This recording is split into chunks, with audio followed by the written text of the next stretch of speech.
magaalada Burco ayaa waxaa maanta laga furay suuq ganacsi cusub oo ay dhisteen qaar ka mid ah ganacsatada gobolka Togdheer. Suuqan oo hab casri ah loo dhisay ayaa waxaa hirgelisay shirkadda Najax Construction Company oo ka mid ah shirkadaha waaweyn ee dhismaha ka hirgeliyay Somaliland. maareeyaha guud ee shirkadda Najax Construction Company Cabdirashiid Maxamed Baaxeer iyo qaar ka mid ah ganacsatadii dhisatay suuqani ayaa ka warbixiyay faa'iidada suuqani ku soo kordhinaya bulshada iyo ganacsiga Somaliland.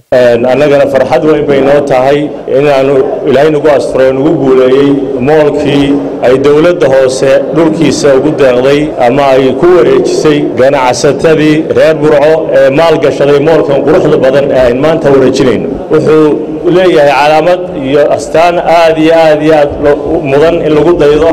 waxa ku midoobay ganacsato reer Burco oo reer Somaliland oo dhistay moolkan waxaana runtii u yihiin hormood iyo qudwo ay ku daydaan ganacsatada kale.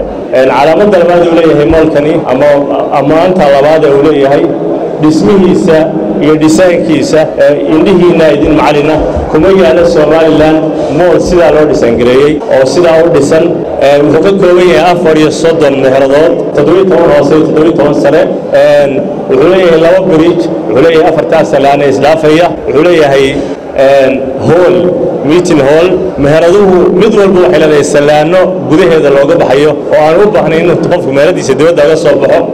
anigu haddaan ahay ganacsatadii maalgeliyay moolka ka mid ahay waxaan ula wareegaynaa oo u wareejinayaa anigu moolka reer Burco oo shirkadda aan uga wareejinaya. waxaan halkan hambalyo uga dirayaa awalan shirkaddii dhistay moolkan noo suurtagelisay moolkan aad iyo aad u bilicda badan leh u quruxda badan gobolkeeni Togdheer.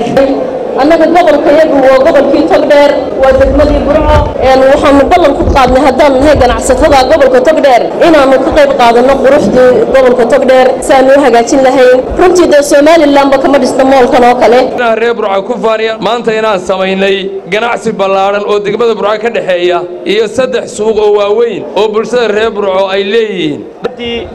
wuxuu noqday moolka qura ee sidii loogu talagalay noogu hana qaaday ama noogu dhismay. shirkaddii dhaqan gelisay ee ku guuleysatay ee aanu siinay tartankii dhisme ee ku najaxday maantana nagu wareejinaysa inagoo Burco dhan dhinacyada ka fadhinaa. runtii aan leeyahay war u dirta de sidan oo kale insha Allah taala ay idinku dhistay oo fishinkaanu lahayn nooga dhabaysay. alxamdulillah waa moolkii ugu fiicnaa ee ugu casasana ee la wada yeeshay ee Somaliland laga hirgeliyo. waanu mahadnaqayaa gobolka iyo dadkaba waxbay u taleen marka Ilaahay subhanahu wa ta'ala ha ka abaalmariyo. maadaama oo aan halkan xariga kaga jarayno oo aynu ku furayno dhismaha moolkan cusub ama rugtan ganacsi ee casriga ah ee laga sameeyay magaalada Burco. Xabiib Ciga Xasan, Universal TV, magaalada Burco.